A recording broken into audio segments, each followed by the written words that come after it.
fait aucun doute que François Hollande et Jean-Marc Ayrault ont sans doute une carte grand voyageur.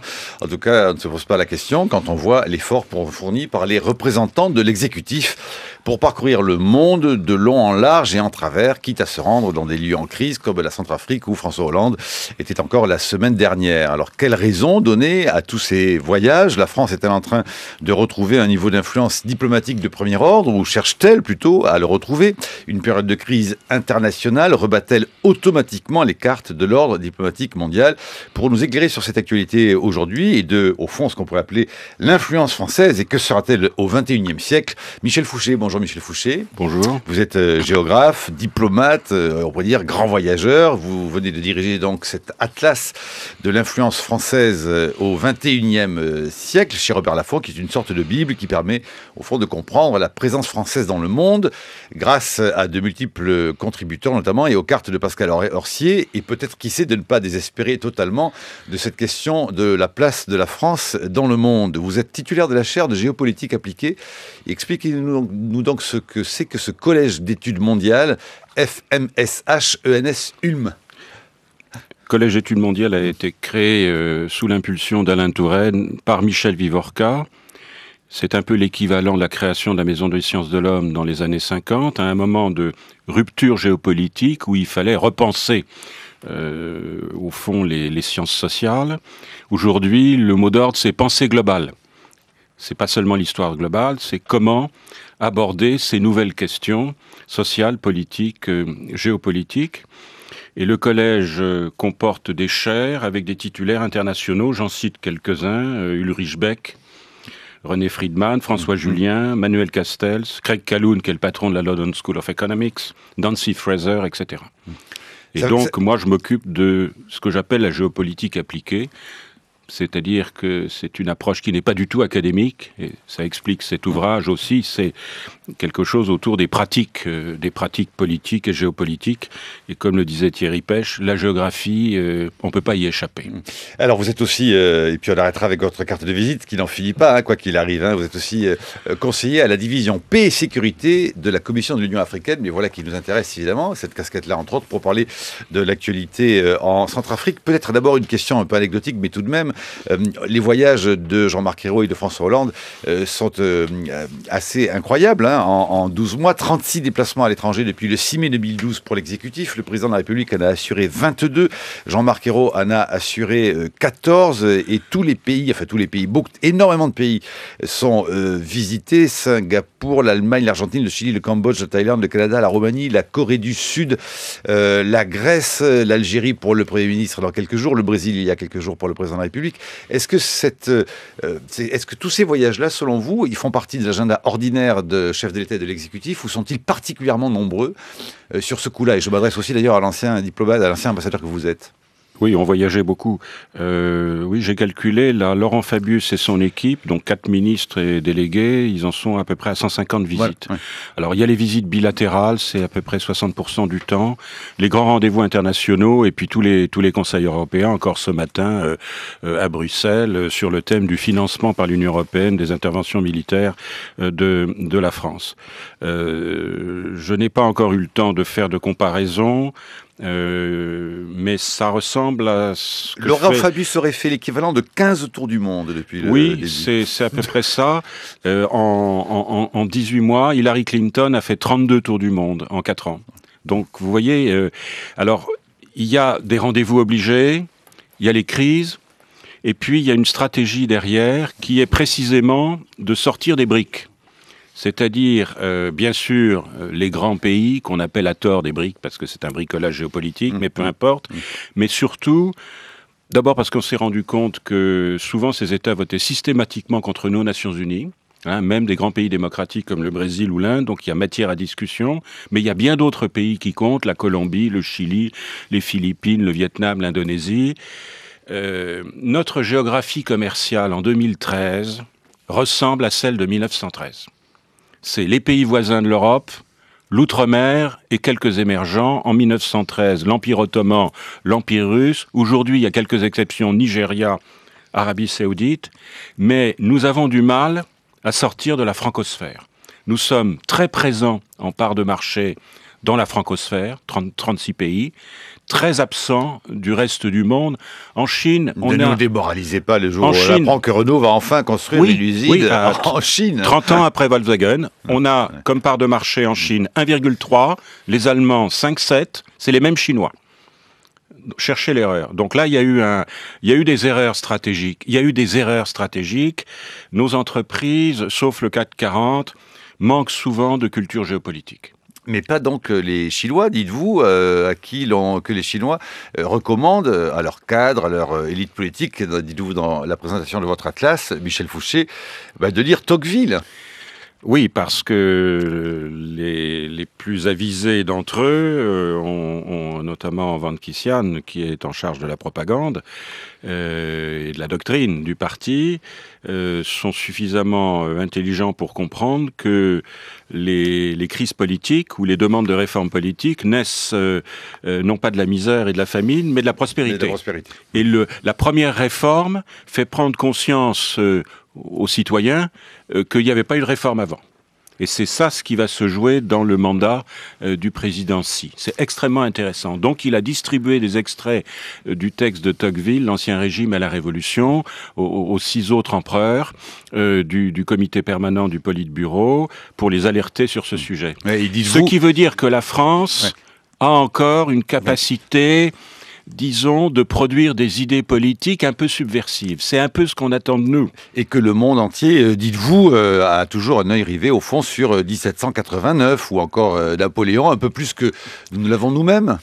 Oui, quand on va en Ouganda, on demande à l'ambassadrice de France, la France en Ouganda, pays avec lequel on n'a pratiquement pas de relation, c'est quoi? Et réponse, c'est Napoléon, c'est-à-dire la construction de l'État. Donc il faut leur offrir des conférences sur l'État, la nation. Il faut qu'on adapte, si vous voulez, notre offre politico-culturelle à la demande et à notre image, qui est variable. Alors, ces questions-là, notamment, et nous parlerons de l'indispensable soft power, mais ce sera plutôt en seconde partie. Michel Fouché, essayons de comprendre alors l'actualité, notamment au prisme de votre atlas aujourd'hui, cette actualité africaine de la France, Centrafrique, Mali, puis même avant, au fond, la Côte d'Ivoire et la Libye. Est-ce que l'influence française en Afrique passe aujourd'hui et toujours nécessairement, au fond, par l'armée? Et est-ce que cette influence française s'exerce-t-elle en Afrique, notamment du fait de notre passé colonial, mais uniquement là, dans la mesure où cette influence française serait en perdition dans le reste du monde? Alors, l'influence française n'est pas en perdition dans le reste du monde, mais il y a des inerties. Il y a la géographie, il y a l'histoire. Même si, permettez-moi de le rappeler, la colonisation n'a pas duré très longtemps. Et notamment en République centrafricaine. C'est en gros 1910-1960. Avant, ça appartenait à l'Égypte. C'était revendiqué par l'Égypte.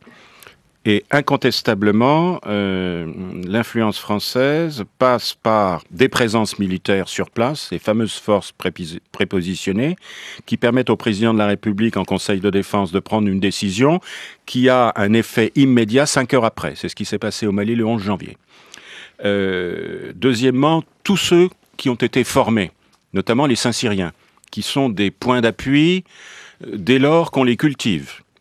Nous avons dans nos écoles fait passer des milliers d'officiers ou de ministres ou de futurs ou d'anciens ministres de la Défense. Et donc ça, c'est un réseau tout à fait précieux. C'est pas une garantie forcément de bonne gouvernance, parce qu'il y a des considérations locales. Au Mali, il s'agissait vraiment de porter un coup d'arrêt à des mouvements djihadistes internationalistes, qui sont un vrai risque. Et il s'agissait, ça c'est une vieille tradition française, d'éviter que la ligne historique et conflictuelle entre le monde arabo-touareg et le monde négro-africain ne soit modifiée vers le sud. Donc intervention contre une intervention extérieure. En Centrafrique, il s'agit de se substituer provisoirement à un État qui n'existe plus.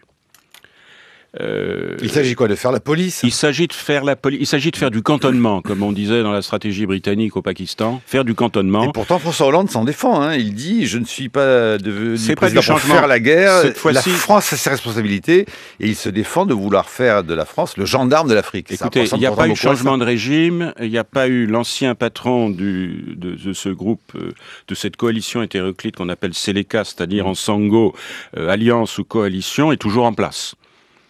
Simplement, on voit très bien, il y a une déclaration ce matin de ce président à RFI, qu'il est en train d'ouvrir, de tendre la main en direction des fameuses milices anti-Balaka. Balaka, ça veut dire machette en sango. C'est pas très gentil de s'intituler anti-machette, mais bon, il y a de la violence dans tout ça. Il y a une instrumentalisation des appartenances religieuses, catholiques, protestants, musulmans qui sont minoritaires. Là aussi, la ligne bouge. Alors, donc les gens, il faut soit qu'ils aillent dans des casernes, qu'on les intègre dans la police ou dans l'armée, qu'on les désarme ou qu'on les renvoie chez eux dans le Nord. Donc c'est pas une intervention de changement de régime. Je pense que le processus politique sera probablement accéléré parce que les accords de Libreville prévoient des élections en début 2015. C'est probablement trop tard.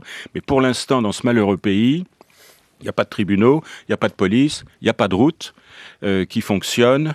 Et là, on a 5 mois pendant la saison sèche pour essayer de pacifier une demi-douzaine de préfectures, une demi-douzaine de villes et 2 ou 3 axes routiers.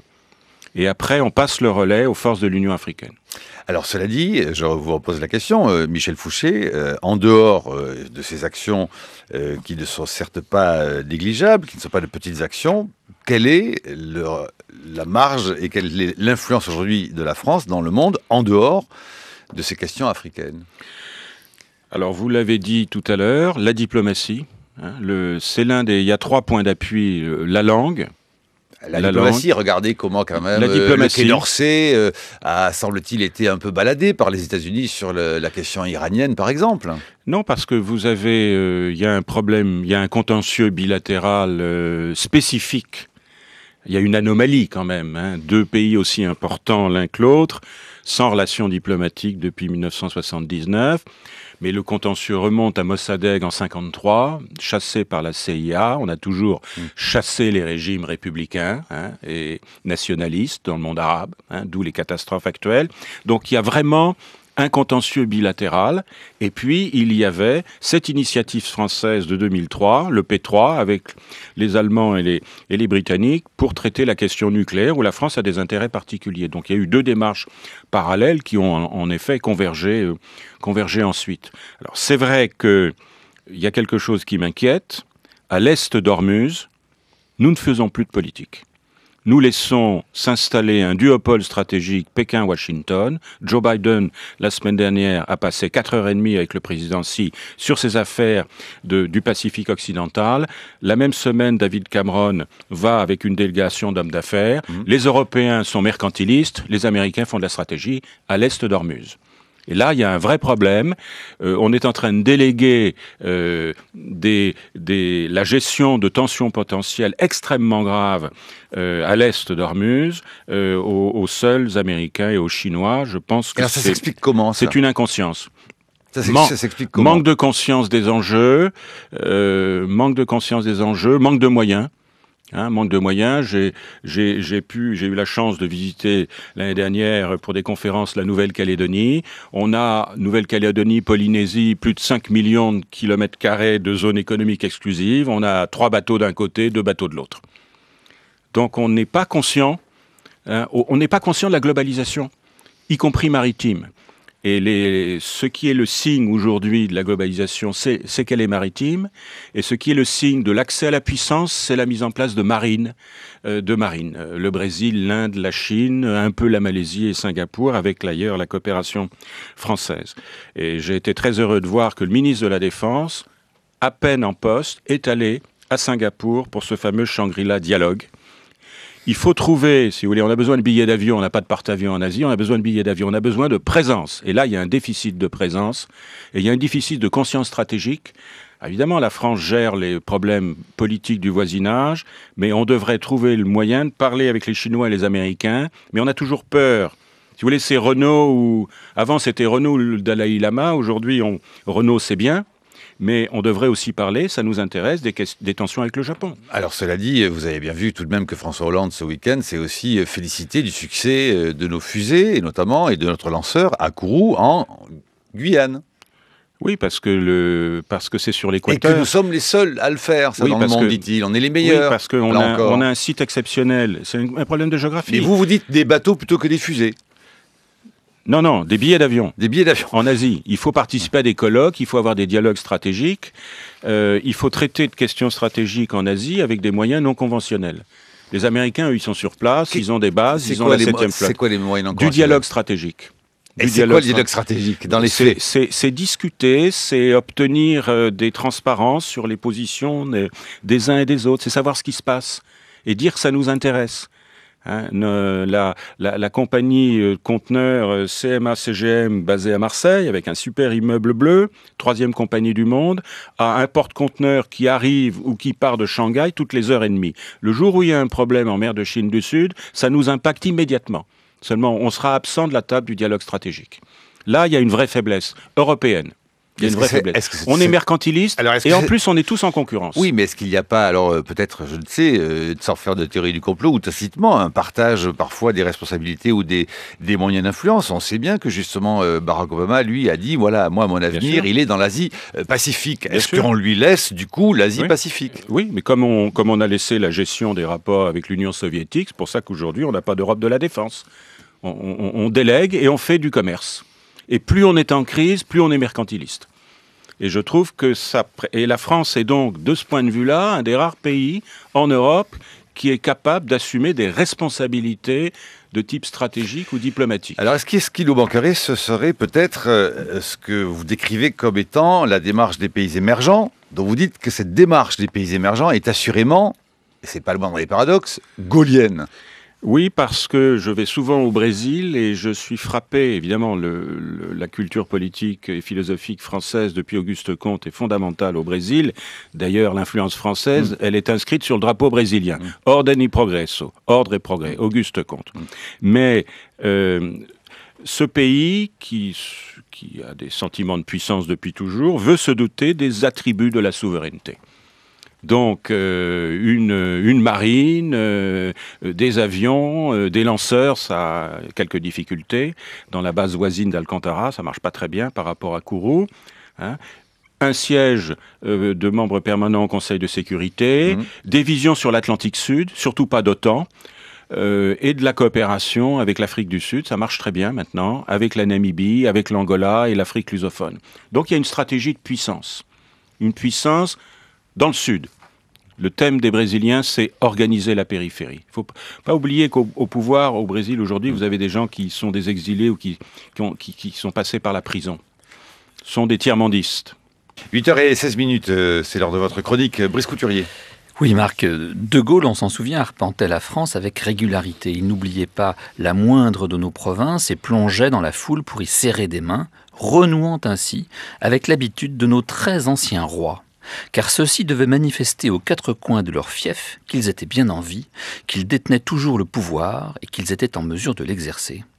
Nos modernes présidents voyagent également beaucoup, mais hors de nos frontières. La capacité à fonctionner au loin malgré les fatigues dues aux décalages horaires fait désormais partie des réquisites de la fonction présidentielle.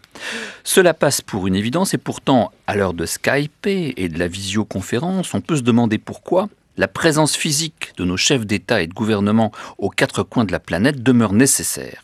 Une simple ligne téléphonique enfin établie entre John Fitzgerald Kennedy et Nikita Khrouchtchev n'a-t-elle pas suffi à éviter que la guerre froide ne bascule en apocalypse nucléaire ? Alors vous me direz, Marc, que les autres y vont. G8, G20, sommets européens, sommet de l'OTAN, sommet de la francophonie. Il faut bien que notre président soit sur la photo si on veut éviter que notre pays tombe en deuxième division. En réalité, ces fameuses rencontres au sommet ne servent pas à grand-chose, puisqu'ils sont normalement précédés et accompagnés d'âpres négociations entre Sherpas, et que ces cérémonies rituelles sont essentiellement destinées à acter, comme on dit en novlangue, des accords qui sont déjà passés. Et puis, il faut bien utiliser l'A330 présidentielle, l'ex-Air Sarko One, devenu Air Holland One, avion unique pour un exécutif bicéphale. On s'en est aperçu lorsque Jean-Marc Ayrault a dû le ramener à Paris, écourtant ainsi son voyage en Chine, afin que François Hollande puisse se rendre aux cérémonies d'hommage pour Nelson Mandela à Johannesburg. Alors, ces voyages sont en tout cas l'un des moyens d'affirmer cette fameuse influence de notre diplomatie, sur laquelle travaille votre atlas de l'influence française, Michel Fouché. La France n'est certes plus la grande puissance qu'elle était encore à la veille de la guerre de 14, mais elle conserve, c'est vrai, une capacité d'intervention militaire. On a pu pu le constater en Libye et au Mali, et elle se manifeste encore aujourd'hui en Centrafrique. Mais la diplomatie d'influence avec laquelle s'identifie aujourd'hui Laurent Fabius va bien au-delà du seul poids militaire. Un monde nouveau est en train d'émerger de la crise, qui voit de nouveaux acteurs internationaux en ascension rapide s'imposer sur le plan régional et développer les moyens d'un rayonnement international. Longtemps, la diplomatie française s'est identifiée avec le modèle d'intégration régionale offert par l'Union européenne et avec la propagation du droit international ainsi que la promotion des agences internationales. Mais nous disposons aussi de l'atout que constitue une langue qui est enseignée et parlée dans de nombreux pays du monde et surtout, nous avons la chance de compter plusieurs sociétés françaises de dimension internationale. Malgré l'idée reçue, la France est non pas une victime de la mondialisation, mais un de ses acteurs majeurs et d'ailleurs, elle en est largement bénéficiaire. Contrairement à une autre idée reçue, ces groupes français ne sont pas cantonnés dans le luxe et l'agroalimentaire, mais ils couvrent une très large gamme d'activités qui vont de la distribution à la construction, en passant par l'énergie, les services collectifs marchands, l'automobile, on le sait, la finance. Mais comme l'écrit Patrick Allard dans cet atlas de l'influence française que vous éditez, notre pays se veut le promoteur d'une compétition loyale entre pays souverains. Il se sert de l'influence qu'ont acquise ces hauts fonctionnaires dans les instances internationales comme le FMI, l'OMC et l'UE pour poser les jalons d'une gouvernance de la mondialisation, un peu sur le modèle de la zone commerciale bien régulée qu'offre désormais notre Union européenne.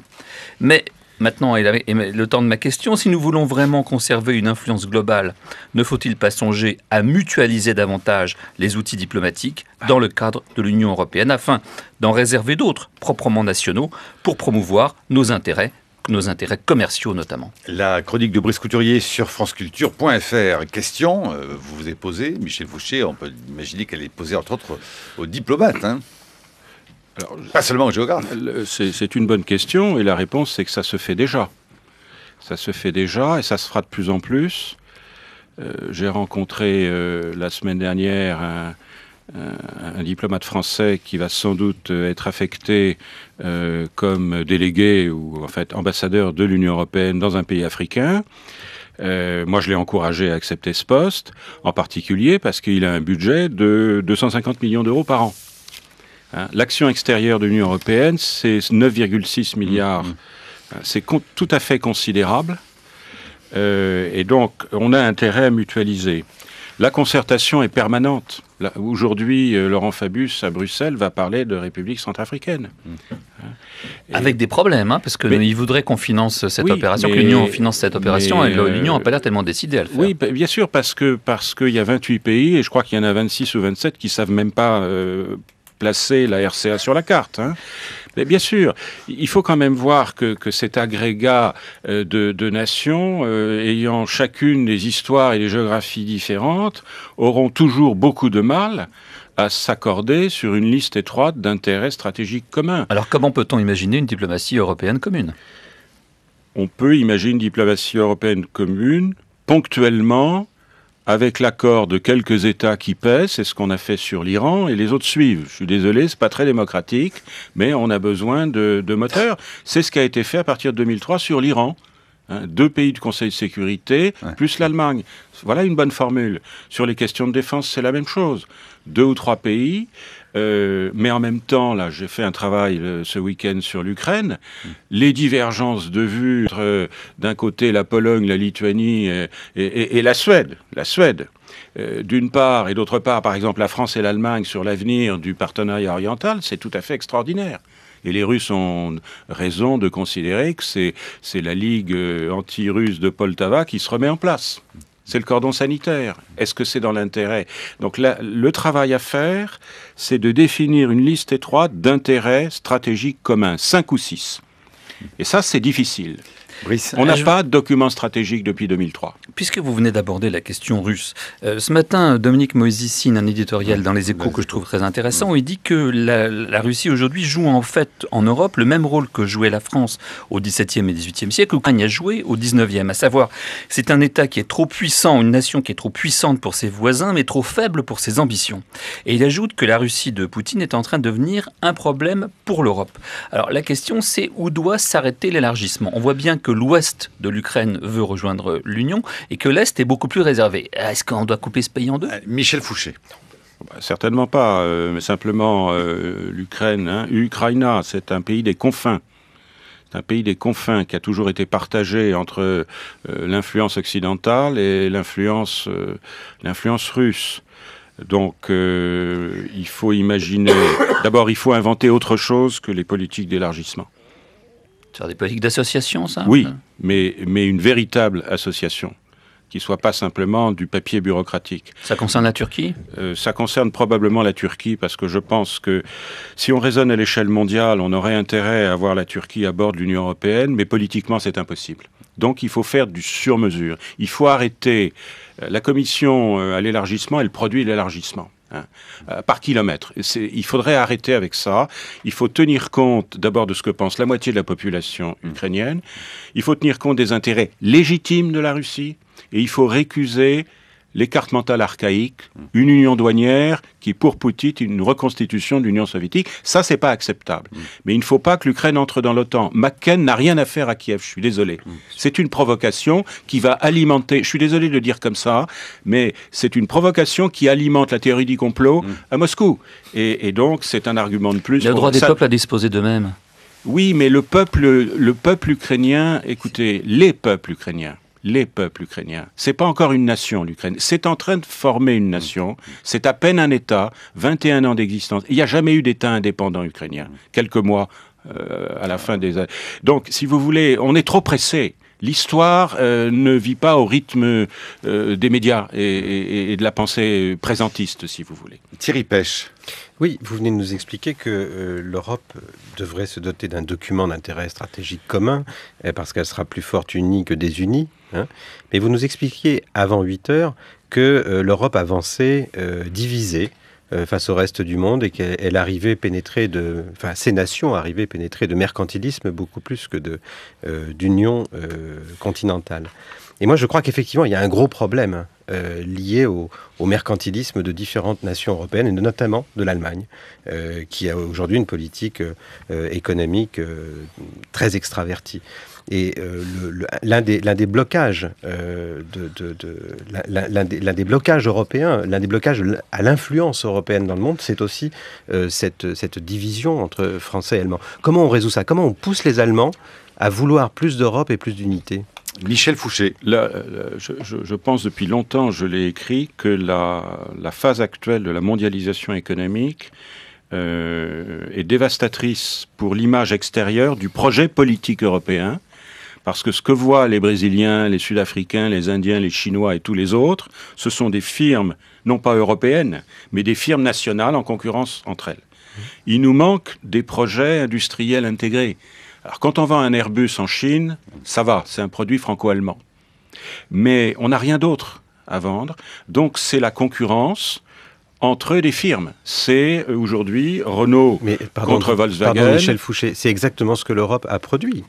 Le culte de la concurrence a empêché l'Union européenne de produire des champions industriels continentaux. Eh bien, c'est une dérive qu'il faudrait réguler et il faudrait en effet pouvoir avoir dans d'autres secteurs, je pense à l'énergie ou le développement durable, où il y a des atouts européens extraordinaires, il faudrait pouvoir avoir des offres communes.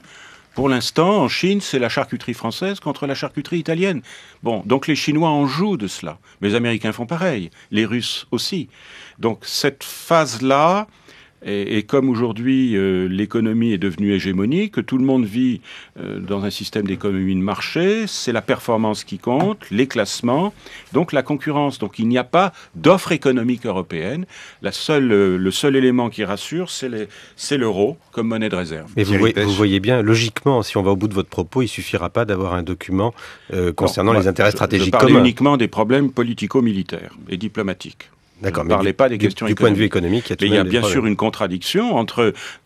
c'est chacun pour soi. Là, en Europe, c'est chacun pour soi. Alors, on critique ceux qui sont plus performants, mais c'est notre problème.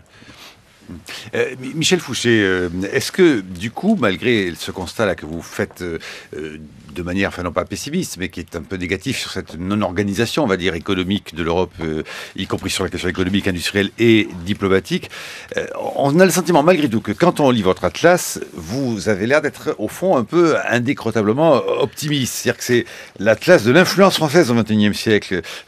Imaginons que Nicolas Bavray ait participé à votre atlas, il aurait peut-être appelé, lui, davantage l'atlas du déclin de l'influence française au XXIe siècle. Regardez, ça m'aurait permis d'avoir une couverture dans les hebdos. Regardez, Nicolas Bavray aujourd'hui dans les pages opinion du Figaro, au fond, déplore, enfin, ou se réjouit plutôt que l'Europe repart, mais déplore que la France décroche en disant au fond que l'exception française de la stagnation découle toujours du refus chez nous de réformer un modèle économique et social en faillite.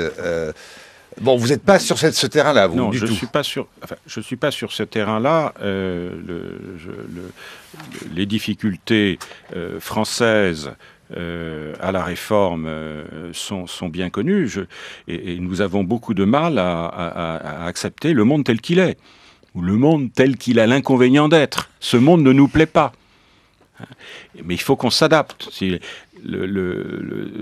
Cette globalisation présente d'immenses opportunités pour un pays comme la France, y compris en matière de formation, de gestion de crise, etc., à condition qu'on s'adapte.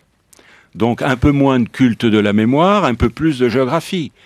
Nos PME, encore une fois, je reviens là-dessus sur la francosphère, beaucoup d'entreprises de taille intermédiaire ne font des contrats qu'en français, parce que c'est plus facile. C'est la grande différence avec le Mittelstand allemand ou suédois. Il faut travailler en anglais. C'est comme ça ne nous plaît pas. À l'Union européenne, il y a 24 langues officielles, il y en a une qui a gagné, les 23 autres ont perdu. Le statut de l'allemand est terrible à l'Union européenne, encore pire que celui du français. C'est comme ça. Donc il faut vendre des produits français en anglais et diffuser de la pensée française en anglais. C'est pas interdit. Le débat sur l'enseignement en anglais à l'université est stupide. Qui a suscité quelques polémiques et vifs débats. C'est pas la peine d'avoir une politique d'attraction. On est le 4e pays du monde. On reçoit 330 000 étudiants. Il y a des gens qui parlent pas français. On n'a pas d'étudiants indiens parce qu'il faut leur faire des cours en anglais. Qu'est-ce que vous voulez? Ou des Sud-Africains. On s'adapte. Donc c'est là où il faut sortir d'une espèce d'intégrisme de la langue, de la pensée, qui a fait notre force. Mais aujourd'hui, le monde ne parle pas français, il faut qu'on s'adapte. Et la France, pour toute une série de raisons, orgueil, égalitarisme absolu, a beaucoup de mal à s'adapter et à se mettre à l'écoute. C'est pour ça que dans le livre, grâce à un certain nombre d'ambassades, j'ai essayé d'analyser les profils de la France. La France, chez vous, c'est quoi? Pourquoi? Pour que notre offre réponde à la demande et à la perception. Et De Gaulle a un discours tout à fait formidable en 1943, au moment de l'anniversaire de l'Alliance française, en disant qu'au fond, l'influence culturelle, c'est lui qui invente ce concept-là. C'est une interaction, c'est une écoute des autres. La France ne sait pas se mettre à l'écoute. Pas assez. Je vous ai vu juste lever un sourcil et tiquer tout de même quand Brice évoquait le risque éventuellement que nous, la France descende, et vous n'avez pas aimé la formule visiblement, qui serait un peu bavrésienne, en 2e division. Non, mais peu importe, je veux dire, non, ça c'est un autre débat. Je me demande toujours, quand on m'interroge, quel est l'indice de référence? Quel est l'étalon? Est-ce que c'est Louis XIV?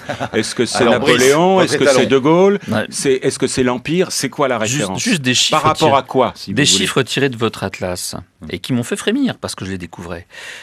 Part du marché états-unien français, part de nos entreprises françaises sur le marché états-unis, 1,7%.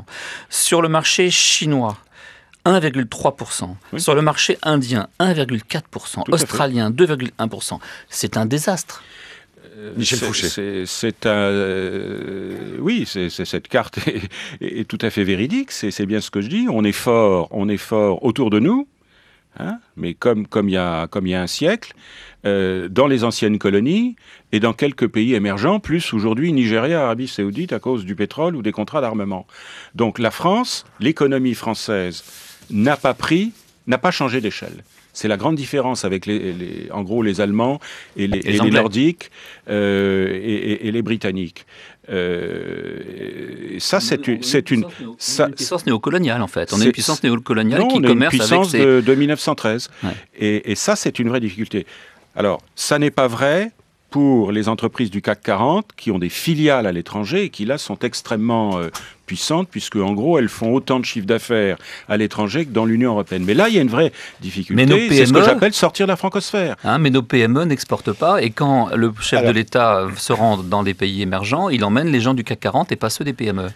Pas toujours, mais j'ai cartographié SEB, qui est plutôt une entreprise de taille intermédiaire, qui, elle, a réussi son adaptation en tenant compte, parce que les produits alimentaires, les objets de cuisine, en fait, ça suppose une attention à la culture locale. Et là, il y a eu une réussite. Alors, il faut aborder avec Stéphane Rosès, notamment, tout de même, les domaines où nous conservons apparemment une sorte tout de même d'influence qui serait le soft power, mais on sent bien qu'il y a dû y avoir débat au sein de votre équipe pour faire cet atlas, Michel Fouché, parce que vous dites au fond, l'influence à la française n'est pas le soft power, il faut lever des malentendus, mais enfin tout de même aux articles sur le cinéma, les jeux vidéo, la musique, on voit bien que tout de même il existe cette puissance douce qui, sans concurrencer les États-Unis, peut contribuer à faire demeurer, voire grandir l'influence de la France à l'étranger.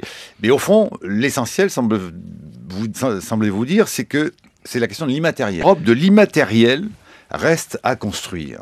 Et c'est le thème que vous vouliez aborder, Stéphane Rosès. Oui, parce qu'il faut lire évidemment votre atlas. Pas vous, vous l'avez coécrit, mais les auditeurs. Mais dans votre propos même, il y a quand même une tension. Vous nous dites à juste titre, les Chinois font lire Tocqueville, vous laissez entendre que nous, on devrait lire Confucius et Lao Tse. Donc, vous, quand vous parlez de l'influence française, vous allez aux racines, qui est quand même l'histoire. Et là, vous dites, mais face à la mondialisation, il faudrait quand même qu'on fasse de la géographie. Les Africains parlaient de Napoléon, mais quand Napoléon allait en Égypte, il était suffisamment sûr de lui pour embarquer avec lui tous les spécialistes de l'Égypte de l'époque, de sorte qu'il a laissé une trace. Est-ce que le problème n'est pas de comprendre le monde tel qu'il est?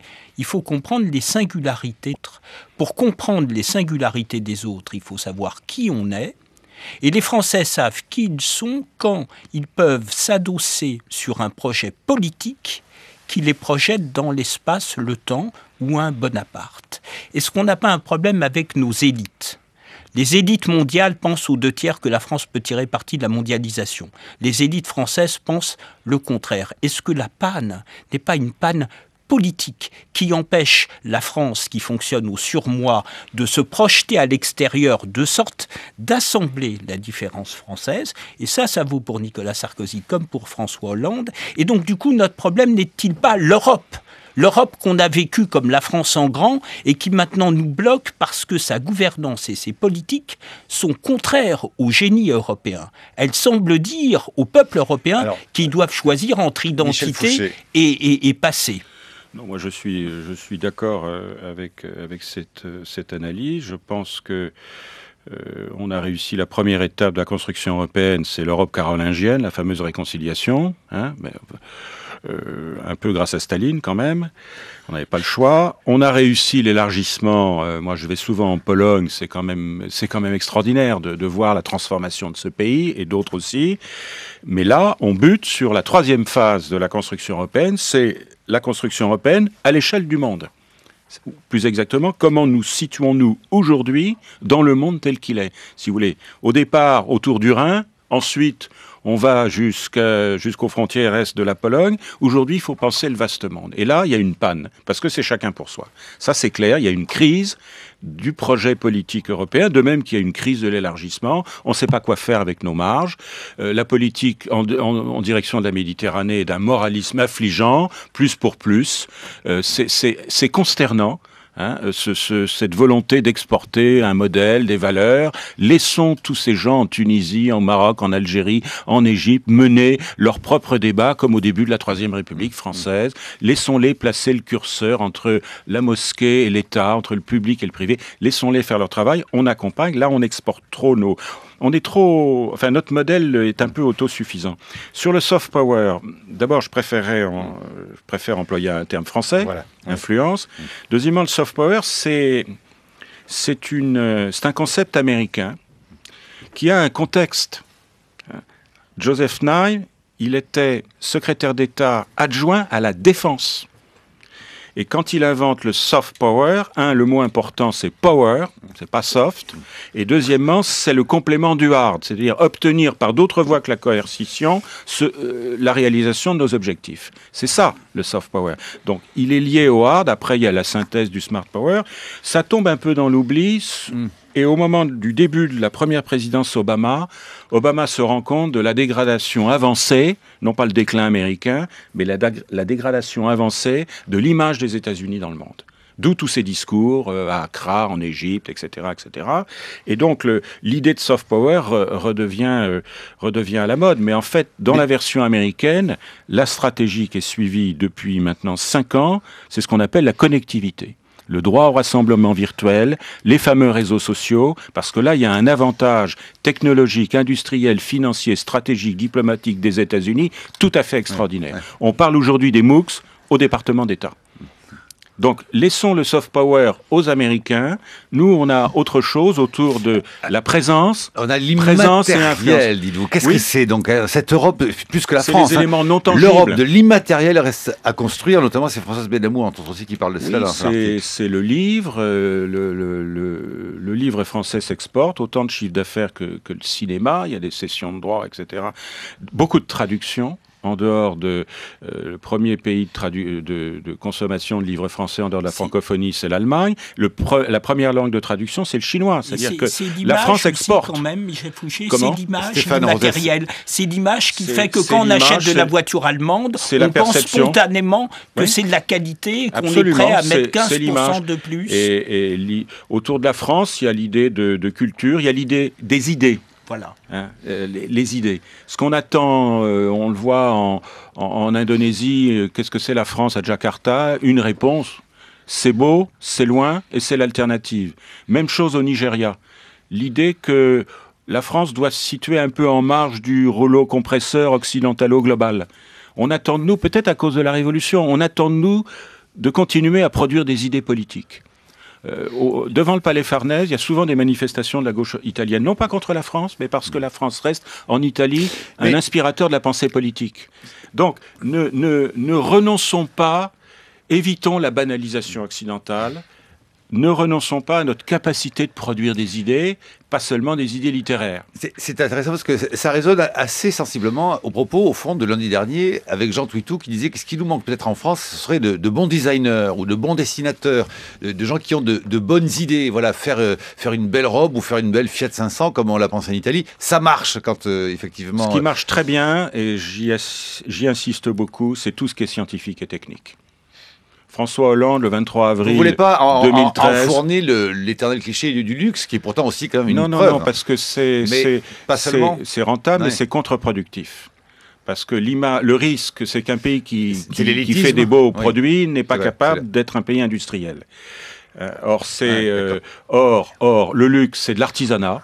C'est de l'artisanat de très haut niveau. Et moi, je m'intéresse surtout à l'industrie et à la recherche.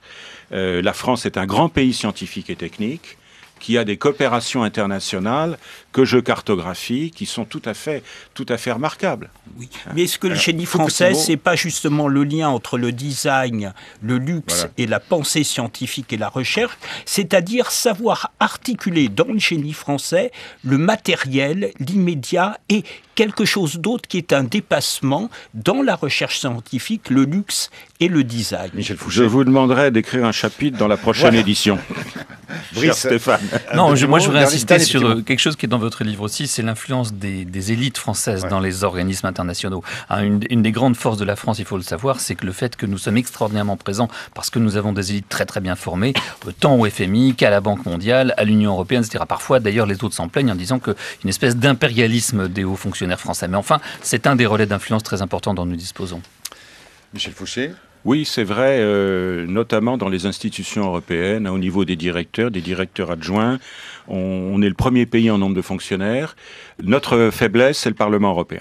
On n'est pas présent dans les commissions, on préside très très peu de commissions et on sous-utilise à cause du système politique français, le Parlement européen. On a grand tort parce que c'est une structure qui est maintenant en codécision sur tous les sujets importants. Merci Michel Fouché d'avoir accepté notre...